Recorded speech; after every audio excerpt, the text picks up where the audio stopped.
কি এনেছি দেখবে আসো। কি এনেছি? দেখো না। আবার মিষ্টি? হ্যাঁ কি রে? পিৎজা এনেছি। আর এগুলো কি? এগুলো 2 প্যাকেট নিচ্ছি।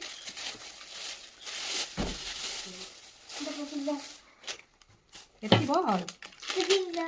এটা তো পিজ্জা নয়। তুই এটা এনেছিস কেএফসি চিকেন? এটা এটাও এটা কেটে চিকেন। দুটো? হ্যাঁ তোর বাবার কই?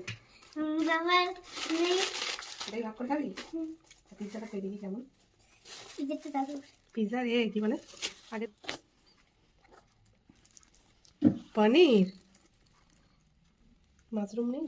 হ্যাঁ মাশরুম আছে। না ওরা একটু নিয়ে ফেলে দিই। ধরো ধরো ধরো কে বলো কেমন আছে? চারুর মতো। দুদিন ধরে বলে যাচ্ছে পিজ্জা খাবো পিজ্জা খাবো। নেই পিজ্জা এনে দিয়েছে। এটা দেবো, এটা দিয়ে খেতে হবে না। যাও ওইটা যাও। এটা দেখ